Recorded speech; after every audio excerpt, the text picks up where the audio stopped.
We're talking about the trainers. Since we're an air museum here and we fly and work on airplanes, we thought we would start where a person going through pilot training starts, and that's with the trainers. And here we are. Here's what we've got in store for you this morning. We're going to have a welcome coming up, and then I'm going to relatively briefly go through the Aviation Cadet training program, which was the primary, basic, advanced training phases of student pilot training back in the day. We then have 3 of our CAFSoCal pilots are going to talk about their personal experiences in 3 of the different types of airplanes you see around us today. And then Ron Fleischman, our unit historian, is going to talk about the history of our PT-19, this particular airplane here.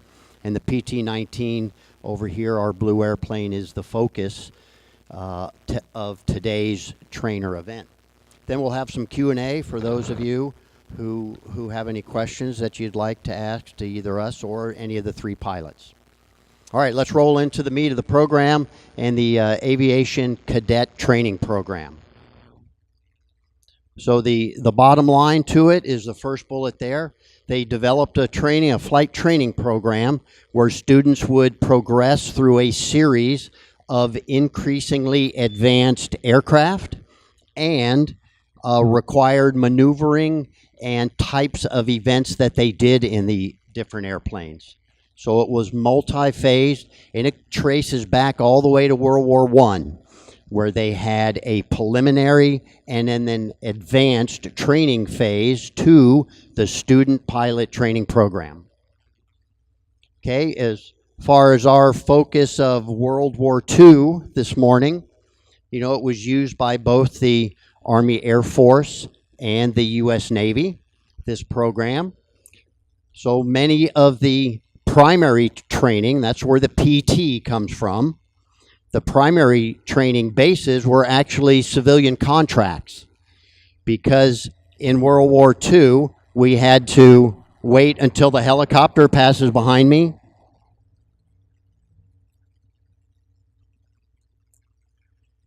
Because at the outset of World War II, we had such an expansion in the need for pilots, and there was such a growth in the flight training industry, they contracted out, the government did, and most of the primary training bases were civilian run.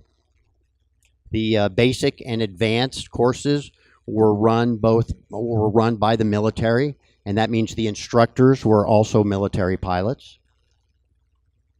And so they had this goal to meet the demand of producing 30,000 pilots a year. That's quite an impressive number when you look back at 1941. Before the war really kicked off and our impending involvement in it, the courses were much longer. They were upwards of 8 to 9 months per phase. And now you've got 3 phases: primary, basic, and advanced. Well, they shortened that, tied with the 30,000 per year. They shortened it to 9 to 10 weeks per phase, and so that was 27 to 30 weeks long as opposed to 27 months long. And a student pilot would end up with about 200 hours after going through all 3 phases of flight. And as you can see up there, the program itself, called the Aviation Cadet Training Program, ended formally in 1961, though they continued the primary and advanced training concept all the way up through almost present day. So here's our starting aircraft, the primary training. Did I just flip? No. Okay, it was primarily accomplished in 3 of the different airplanes you see here: the PT-17, the PT-19, and the PT-22.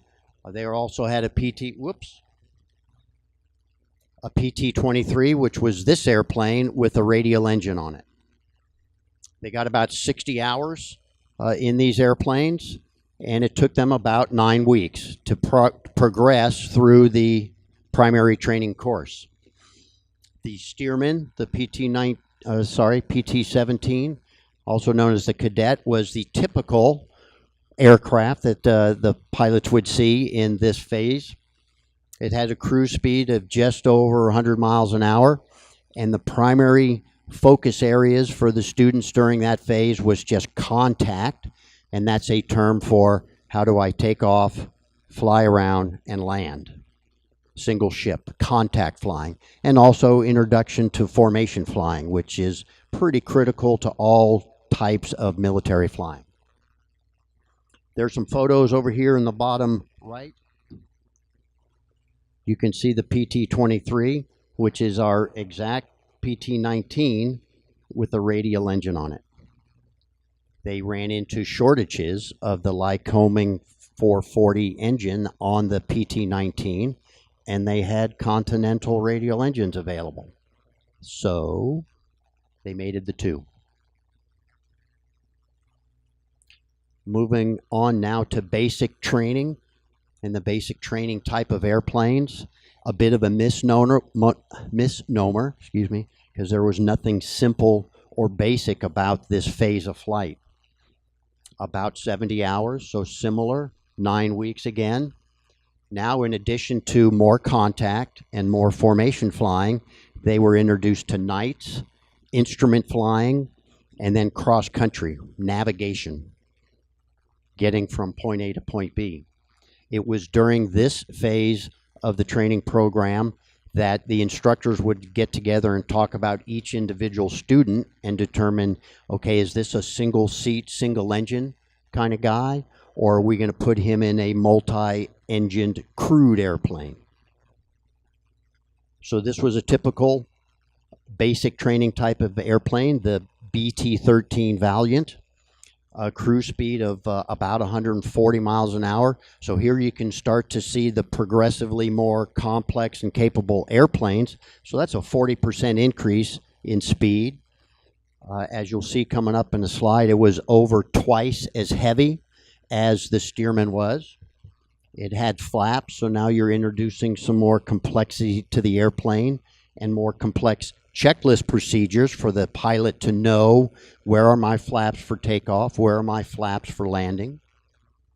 A two-pitch propeller as opposed to a fixed propeller starter, and they introduced a radio. So now they're teaching the pilots how to communicate primarily with the ground, but also with other aircraft that they may be flying with. And now we advance to the advanced training, the AT syllabus, or a phase of the syllabus. Again, about 70 hours over about 9 weeks. Now they're doing contact, formation, nights, instrument, cross-country navigation, and those that were determined to be qualified and capable of doing single seat, single engine, which at the time pretty much meant a fighter. Now they added gunnery and basic combat aerobatics, combat maneuvering. These are the types of air combat maneuvering that you may do in your subsequent combat aircraft. So that's where they split them into the single engine or the twin engine tracks. Here was a typical, we have our AT-6 over here, 290. So that was a typical and the most common aircraft in the single engine track.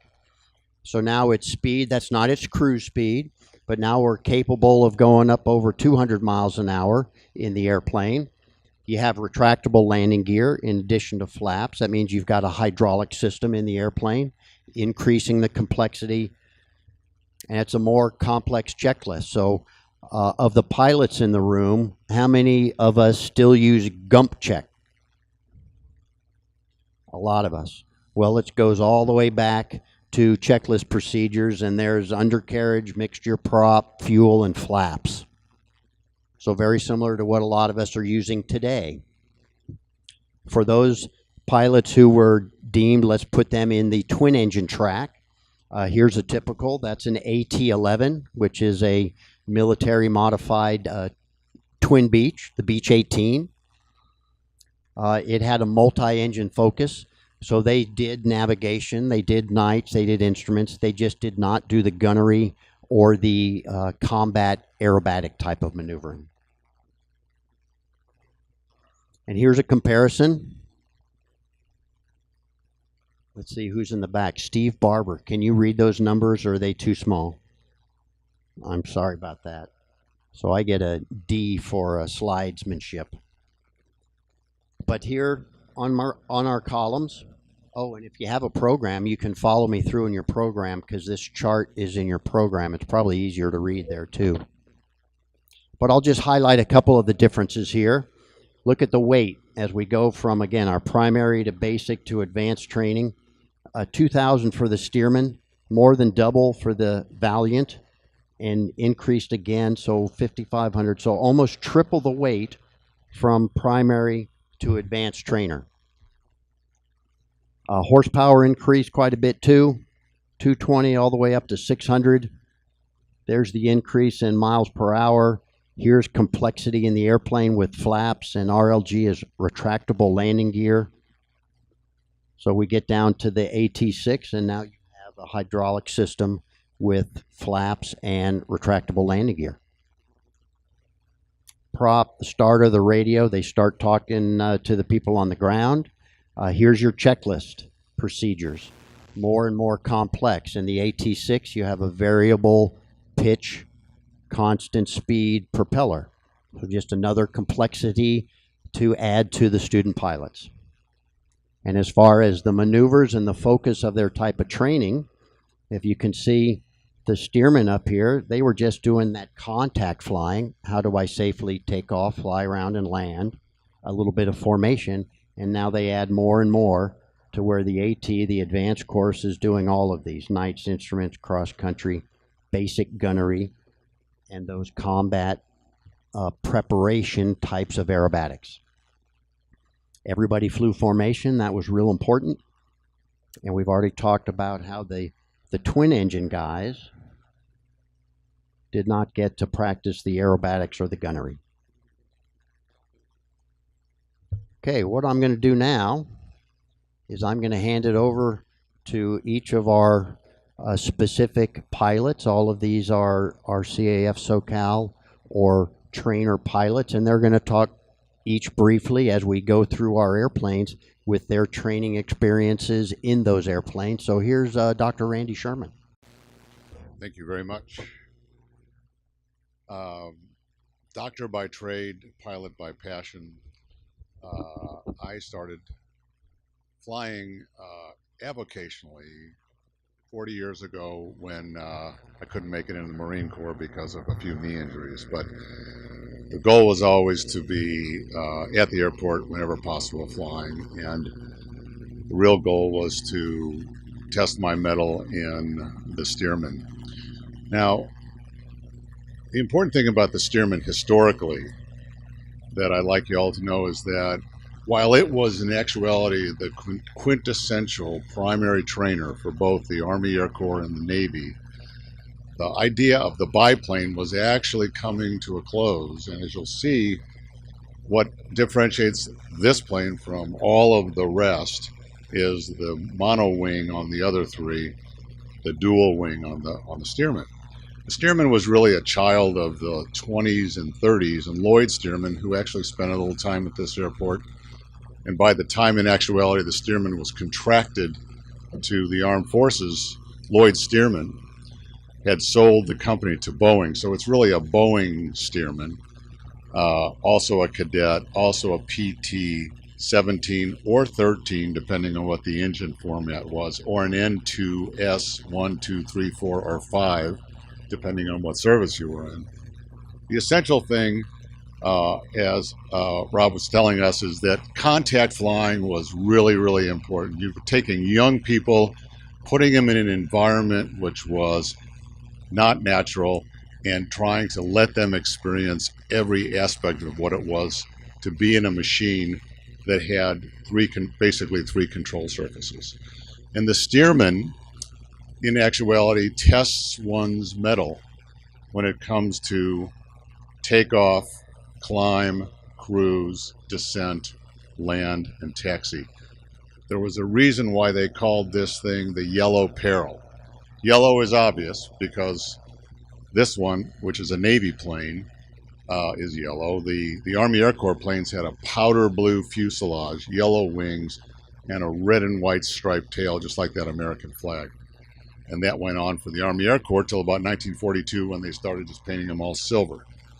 But the peril comes from the fact that this airplane really loved to ground loop or wing drop or do other embarrassing things if you didn't really understand the control surfaces of the airplane. So what this airplane taught me and what I aspired to moving through this airplane was to really understand more than in any other airplane I had flown before, the elements of stick and rudder flying. And it really does that. I mean, it's a rudder heavy aircraft. It's an underpowered airplane. It's a drag device. If you look at it head on, if that thing doesn't have air going across its wings, it's just gonna go down or around or over. And so handling and power control and coordination of flight controls, as our lead speaker was saying, was really the element that one wanted to learn. This also had limited visibility, so one would really have to be aware. So situational awareness in the air was a significant component. And I will tell you that having flown for several years before I flew the Stearman and now for 30 years after I started flying the Stearman, I really do mark that transition time as the time when I really learned to fly an airplane. It's an iconic bird. It has a place in every military aviator's heart because of what it meant to U.S. military training. And I think that it's just a real honor for me to fly it. And I'd love for all of you to have a look at it. Don't be afraid. It's made out of wood and fabric and metal and rubber. It's very elemental, very organic. So thank you very much.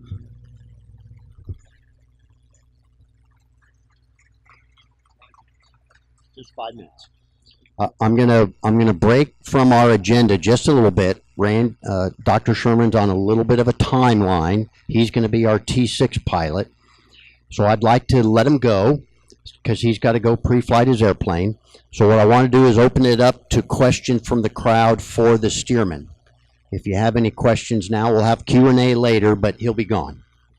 So are there any questions about the Stearman that we can ask? And let me get you a microphone.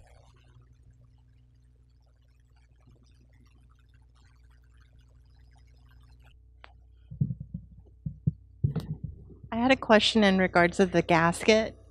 If you were flying You said the gasket? the gasket. What's a gasket? No, I'm sorry. One of the engines. Hold. The engine. You know, you're just messing with me. If you land, would all the pilots need to know how to fix any of the engines that are outside the propeller? Right. That's a great question. In the early days of flying, most engines did not have a cowl or a cover on them. And they did that because they're all air-cooled engines. And so the best way to get air over an air-cooled engine is to just let it flow over the engine. They're pretty bulletproof as far as, you know, things from the outside either bouncing off them or hitting them. They're also accessible. So it's really easy to fix the engine if you need to. But I would tell you that probably in the flight training curriculum, that wrenching on an airplane or being a mechanic was not part of the curriculum. The great thing about the military is every one plane had a coterie of support crew to take care of that airplane. Now in the old days, and if anybody remembers Saint Exupery, the Little Prince is painted on one of our planes out here, but He flew the males across the Sahara Desert, and they always took a mechanic because of the unreliability of the airplanes in the 20s and 30s. But the short answer is no. Pilots didn't really know what the hell to do if the plane broke. They tried to get to the ground in one piece.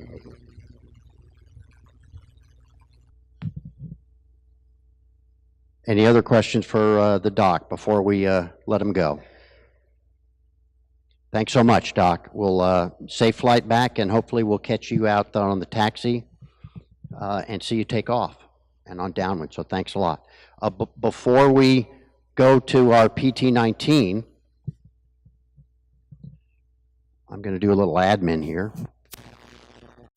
but I'm going to follow up what the doc said about the pilot working on the airplane. And it kind of progressed from, for the military, they had people who were trained and assigned to work on them, to when I was flying in the military, not all that long ago. You know, they have the ramp set up pretty surgically. Here are your taxi stripes, keep your airplanes on this. And they had circles where the crew chief put his toolbox. And if the toolbox was in that circle, then none of the airplane wingtips were going to hit it. And the crew chiefs had less to worry about for taxiing airplanes in and out if all the toolboxes were in that circle painted or taped on the ramp. Well, that's the real reason for the circle, but the inside joke, especially with the maintainers, was that was the no pilot zone. So, okay, pilots, inside this circle are tools. You to fly the airplane, we'll take care of the tools and fix the airplanes.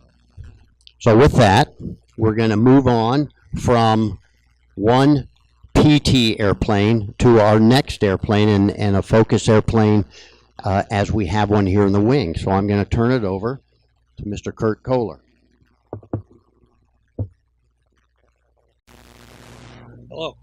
I'm going to talk about the PT-19, which is a well, it's a little different from the Randy Sherman's PT-17, a little bit different from the T6, and I think maybe a little bit different from the PT-22. All those airplanes have certain challenges in flying them. I think they need to be, some of them need to be flown constantly, and some of them are tricky on landing. The PT-19, which is developed by Fairchild, and they have different variants of it. But that airplane has almost no bad habits. It's a very easy airplane to fly. And for me, I'm a fairly experienced pilot. And the progression here at the wing is that you start with the PT-19, then you go to the T6, and after you accumulate a certain number of hours, you're eligible to try to qualify for some of the fighters. And I think that that's the same philosophy that the armed forces had during World War II, and to this day. They start with a basic airplane, and then they progress to more advanced airplanes. And even though I'm an experienced pilot, the PT-19 is doing the same job for me that it did for the World War II students. Is it better? Hello? Okay, sorry. It's doing the same thing for me that it did for the students in World War II. It's reminding me how to fly an airplane, and more specifically, how to fly an airplane that's a low-wing tailwheel airplane. The PT-19 is not a fast airplane, but it has the elements that the more advanced airplanes have. It's got a narrow engine, so there's good visibility on the airplane. So that challenge is not present in flying that airplane. However, it is a little bit similar to the T6, which requires that you S-turn down a taxiway to be able to see in front of you. So you begin to have the problems or some of the challenges that you will experience in the more advanced airplanes. I would say that it's a lot of fun to fly because it's an open cockpit airplane, which is also different. It's a different experience for me to fly at an open cockpit airplane. It's tandem seating, so if you're not used to having someone behind you or in front of you instead of next to you, it's a different experience. You rely on the intercom to talk to the other pilot. And for all those reasons, plus just what it is. It's a good airplane for us and for our pilots here at the wing. It's a good place for them to start, to find out if they can fly the airplanes that we have, and to learn about how to fly the tailwheel airplane, which is called conventional landing gear, the tailwheel airplanes that we have here at the wing. Questions?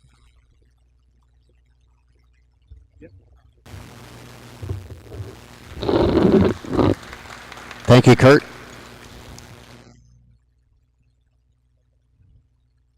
Let's go on to our advanced. This is Pat Monk Miller to talk about the AT-6.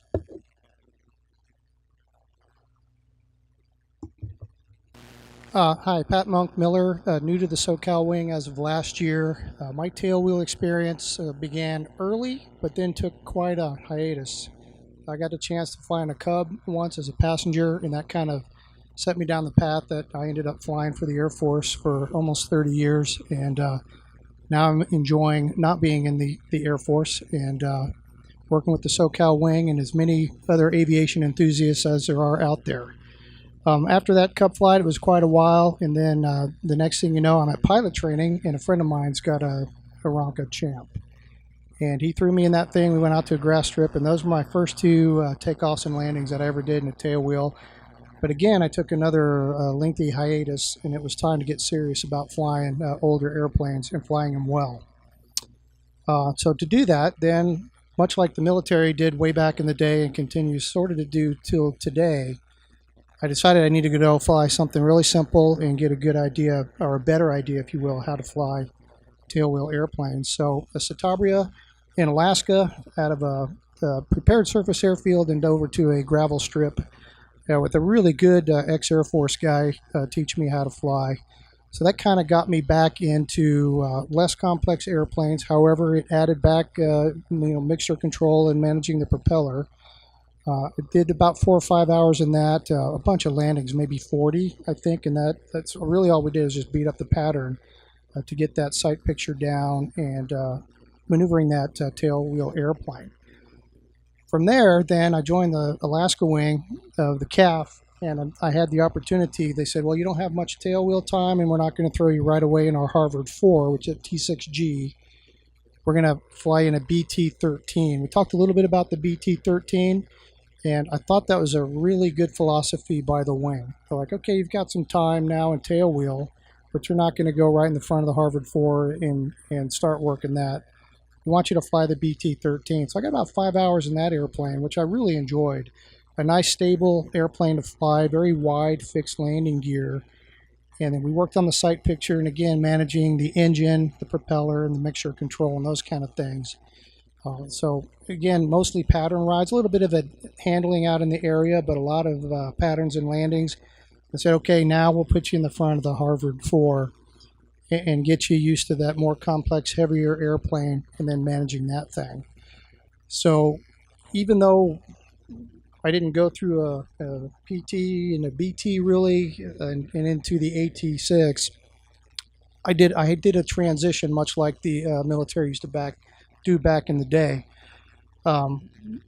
Great airplane to fly. I got the chance last year to buy into this airplane right here and fly with Lips and our third partner, and I'm finally where I want to be now. I got about 30 hours last year. I haven't flown so far this much this year as I'd like, but the airplane, to me, the challenge is always going to be there. There are sayings out there that if you can fly a T6, then you'll be able to fly the fighter type aircraft. So this airplane, I think, helps people transition possibly a little bit more difficult in some phases of flight than more of the advanced airplanes that the student pilots or the new pilots would get when they transition to combat aircraft.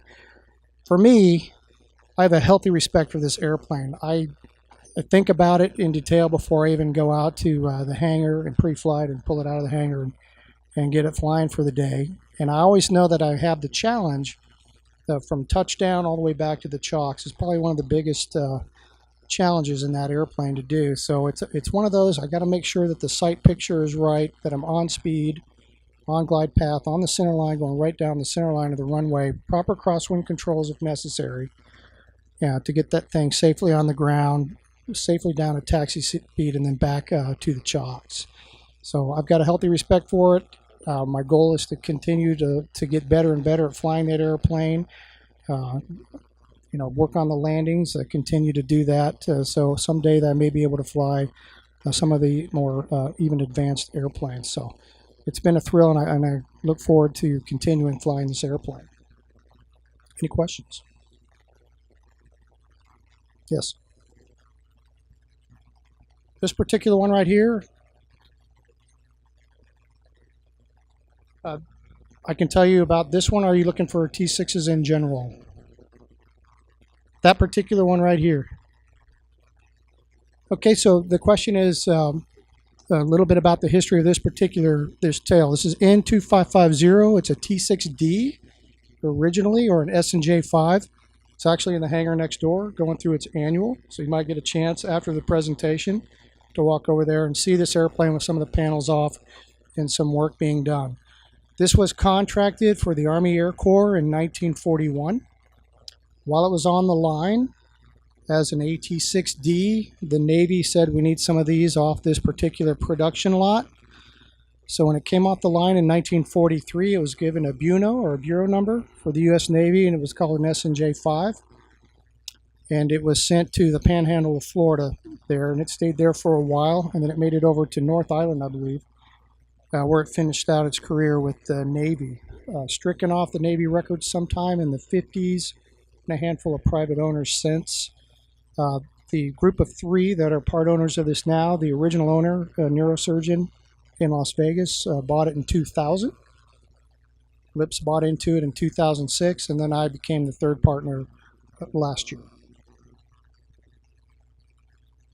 Any other questions? All right.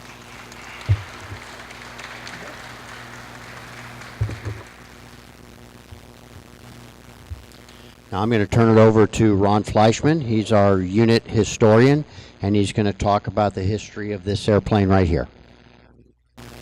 They all have a story. Every airplane here has a story. Some of them short stories, some of them long. This one belongs to Charlie Plum. Certainly. And aviation, there is a legend. Oh. I gotta swallow this thing? Okay. Okay. In aviation, there's a legend. It's called the Jenny in the barn. If you're a car guy, it's the 53 Corvette in the dusty old garage. And so the story goes, there's this classic, priceless artifact locked away for 20, 30 years for some personal reason. And if you're lucky enough, you discover it. If you're a car guy, it's the Corvette in the garage. If you're an aviation guy, it's the Jenny in the barn. If you're Charlie Plum, it's this lady right here. Charlie, after he got back from being an uninvited guest of the North Vietnamese government, was stationed at Olathe. Olathe is in Kansas. And he was flying a T-34 belonging to their flying club. Somewhere over Hays, Kansas, he blew a cylinder in the airplane, put it down, and had to wait until the mechanic showed up to fix the airplane. While wandering around, he finds this hangar and looks inside, and there, between the dust and the cobwebs and the rat droppings and whatever, 4 World War II trainers in various state of disrepair.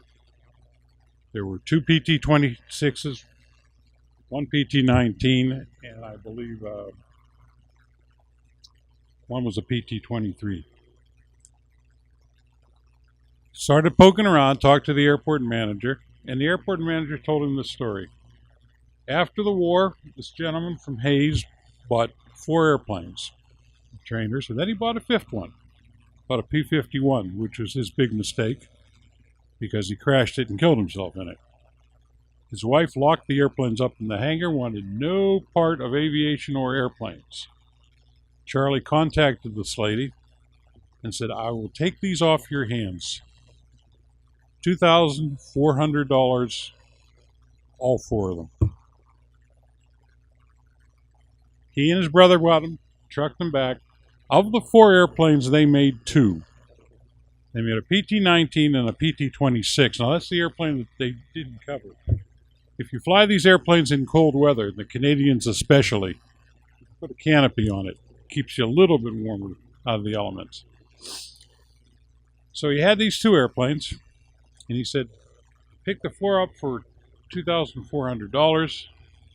10 years and $50,000 later, he had two airplanes. He bought the airplane from his brother, and then when he moved out here, he came out here with this airplane. And we've been flying it ever since. Now, the history on this airplane, they say you should never start a presentation by apologizing, but I'm going to do that because I have an incomplete history. We're still working on this.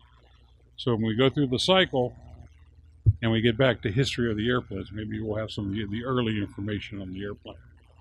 The data tag on this airplane says it was built 8/29/1943. And it's an M62A, which means it's an early airplane. Now, if you look at these trainers, you're going to see a difference in the markings. The only thing they have in common, bright yellow. It's called trainer yellow. Trainer yellow in the aviation world is if you're flying and you see a bunch of airplanes painted trainer yellow, that's like a big sign saying, look out, student aviator, may not know what I'm doing, give me a wide berth. Also, student aviators tend to wreck these things a lot. You want to find where the pieces are. So that's trainer yellow. That's this bright yellow that you see. The markings with the star and the meatball in the center, that was changed in 1942 when the government decided that too many anti-aircraft gunners, if you see red on the side of an airplane, automatic Japanese markings, right? Shoot it down, ask questions, apologize later. So the meatball went out, and if you see on Rob's airplane, he has the blue field and the white star.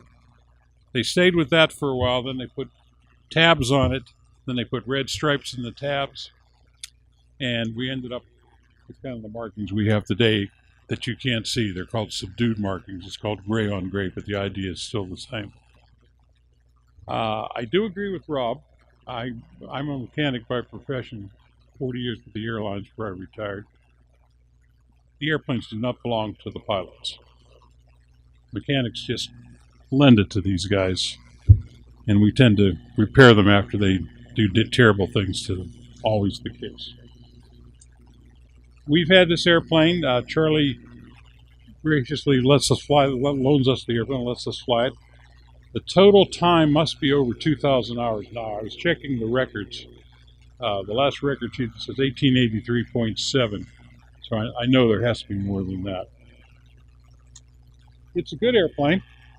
As one of the docents, one of the guys that helped sell the airplane rides, we're poor salesmen because when they say, we want to fly an airplane, what's the best airplane to fly? We're supposed to jump up and say, oh, P-51, most expensive airplane. Sell the high dollar airplane. We sell this.